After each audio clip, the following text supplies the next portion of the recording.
السلام عليكم ومرحبا بكم معي مرة أخرى وفيديو جديد على قناتي قناة شوي من كل شيء مع سميرة. اليوم غادي نشارك معكم واحد الطبق. بصراحة أنا حرت شنو نسميه، واش كراتان، واش فطائر، واش شهدة مالحة، المهم نتوما تسميوه اللي بغيتو. المهم أنه كيجي لذيذ بزاف. عبارة عن فطائر بالكفتة، محشيين بالكفتة مالحين، كيجيو بنان بزاف بزاف. والله العظيم الا كنتمنى فعلا انكم تجربوهم، انا متاكده غادي يعجبوكم. يصلحوا الغداء، العشاء، الاطباق ديال الشهر الفضيل راه على الابواب. ان شاء الله يعني واحد ممكن تحتفظوا بهم واحد المده في الكونجيلاتور، ديروا واحد الكميه كبيره وتحتفظوا بكميه وتاكلوا واحد الكميه. وقت ما جا عندكم شي ضيف او لا تشهيتوهم كتجبدوهم واحد 5 دقائق ولا 6 دقائق في الفران وكيرجعوا طريين بحال الا يلا صيبتوهم. بلا ما نطول عليكم في التفاصيل، ندوزو المقادير وطريقه التحضير وفرجه ممتعه. بالنسبه للمقادير ديال العجين غادي نحتاجو معلقه ديال الخميره حبيبات، معلقه ديال السكر سنيده معلقه كبيره، بيضه كامله تكون من الافضل بحراره المطبخ، معلقه كبيره ديال زيت الزيتون اولا الزبده اللي متواجد عندكم، معلقه صغيره ديال الملح، واحد الكاس متوسط ديال الحليب، يعني كما كتشوفوا راه تقريبا ما كبير ما صغير. غادي نخلطوا جيدا هاد العناصر. من بعد غادي نزيدوا الدقيق. بالنسبه للدقيق فعينك ميزانك، يعني حتى كتجمع لك العجينه كتحصلي على واحد العجينه ما تكونش مرخوفه بزاف، يعني بحال العجين ديال البيتزا.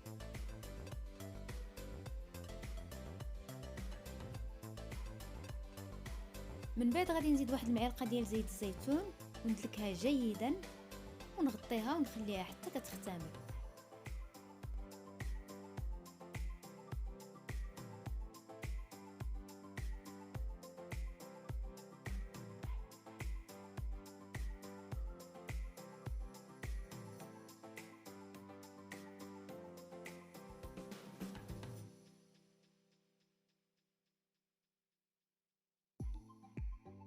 بالنسبه للمقادير ديال الحشو غادي نحتاج واحد البصله متوسطه، غادي نحكوها في الحكاكه الغليظه ومن بعد غادي نصفيوها من داك الماء ديالها. غادي نزيدها معلقه صغيره ديال الثوم بودره اولا واحد 2 فصوص ديال الثوم، معلقه صغيره ديال التحميره اولا الشونيه، البابريكا، كذلك معلقه صغيره ديال الكمون، معلقه صغيره ديال سكينشبير، الملح على حسب الذوق، شويه ديال الزعتر محكوك، واحد الضمه ديال البنه ممكن تستغناو عليها الا ما بغيتوهاش، ولكن ثقوا بيا فهي كتزيد يعني كتزيد المذاق لذة. بيضه كامله. بالنسبه لي انا كان عندي واحد الصفار ديال البيض فضفته كذلك بلا ما يبقى يضيع. معلقه ديال زيت الزيتون، واحد معلقه صغيره ماشي كبيره تكون عامره مزيان، واحد نصف فلفله حلوه مقطعه رقيقه بزاف، ممكن تضيفوا كذلك فلفله الحاره. بالنسبه هنايا للكفته فانا عندي نصف الكميه ديال الكفته ديال لداند ونصف كميه ديال الكفته ديال الدجاج، يعني تقريبا 100 غرام 100 غرام. ممكن تعوضوها بالكفته اللي بغيتو. شويه ديال الزيتون الخضر مقطع رقيق كذلك. الفرماج اللي متواجد عندكم، انا كانت متواجد عندي فرماج ديال ساندويتش قطعته طريفات صغيورين. القليل من المعدنوس تقريبا واحد معلقه كبيره عامره، 2 معالق كبار ديال لا شابلور باش تمتص اي سوائل كاينه في الحشوه ما تجيناش فازقه ديك الحشو. ممكن كذلك تزيدوا الحار. غادي نخلطوا جيدا هاد العناصر ديال الحشو مزيان حتى كتخلط جيدا. من بعد غادي نكورها، غادي نديرها على شكل كويرات يكونوا شويه كبيبرين. وبالنسبه للحشوه راه ممكن تلعبوا فيها كما بغيتو، تضيفوا اي حاجه بغيتوها، تضيفوا خضار، خيزو، قرعه محكوكه، يعني تزيدوا اي حاجه متواجده عندكم او لا تتبدلوها. العجينه من بعد ما خمرات كما كتشوفوا تضاعف الحجم ديالها، فانا غادي نحاول نخويها من داك الهواء اللي كاين فيها، ومن بعد غادي نشكلها كويرات بنفس الحجم ديال الكفته تقريبا، يعني نحاول عيني ميزاني نحصل على نفس الحجم.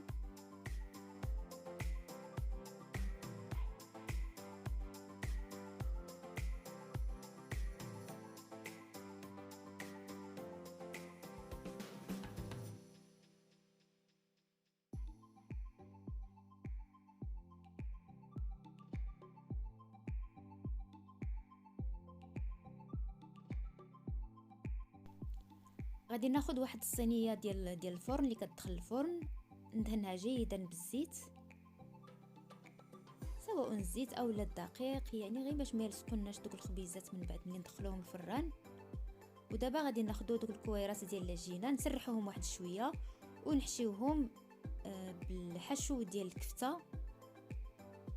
كنظن ان كل شيء راه واضح في الفيديو. ونستفوهم في الطاوه ديال الفران. غادي نستمر على هذه الطريقه هذه حتى كنكمل الكميه اللي عندي كامله. بالنسبه لي انا هاد الطاوه ديال الفران او لا صينيه ديال الفرن فما خداتليش الكميه كامله، لذلك فانا عوضتها بواحد التبسيط ديال الزاج اللي كيدخل الفرن كذلك.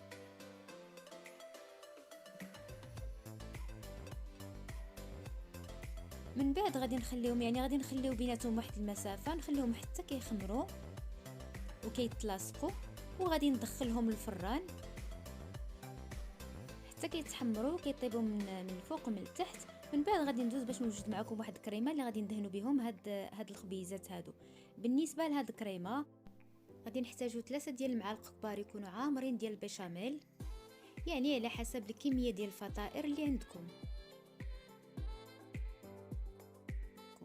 غادي نضيف عليهم واحد المعلقه كبيره عامره ديال الياغورت الطبيعي،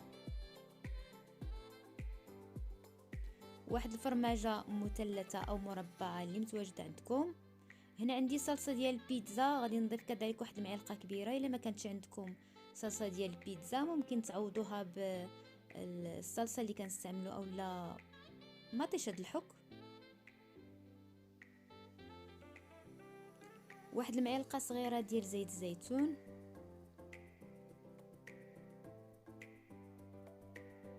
غادي نضيف كذلك شويه ديال الصلصه الحاره، وإلا كان عندكم وليدات بطبيعه الحال ما ديروهاش.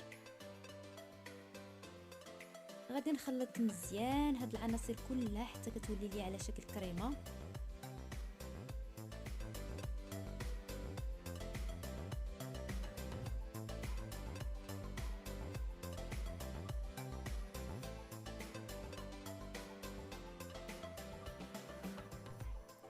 الفطائر ديالي كما كتشوفوهم خرجتهم من الفران كيتحمروا مزيان. دابا غادي ندهنهم بديك الكريمه مزيان، يعني غادي نحاول انني نسرحها جيدا فوق دوك الفطائر بحيث انني نغطيهم من جميع الجوانب. ومن بعد غادي نرش الفرماج اللي متواجد عندكم، سواء موتزاريلا، ايدام، شيدر اللي متواجد عندكم، وكذلك شويه ديال المعدنوس، ونعاود ندخلهم الفران حتى كيتكراتينا داك الوجه. وكنقدمهم بالصحه والراحه. كنتمنى انكم تجربوا هاد الفطائر اولا هاد الشهده المالحه، كتجي بنينه بزاف كما قلت لكم، تصلح للوجبات الغداء، العشاء، رمضان، الوليدات ياخذوهم المدرسه كذلك، علاش لا، الخرجات العائليه. وإلا كنتوا اول مره كتزوروا القناه ما تنساوش الاشتراك، تفعيل الجرس، والضغط على زر الاعجاب، وتخليوا لي تعليقات مشجعه وداعمه. شكرا لكم على الدعم المستمر، والى اللقاء في فيديو قادم ان شاء الله.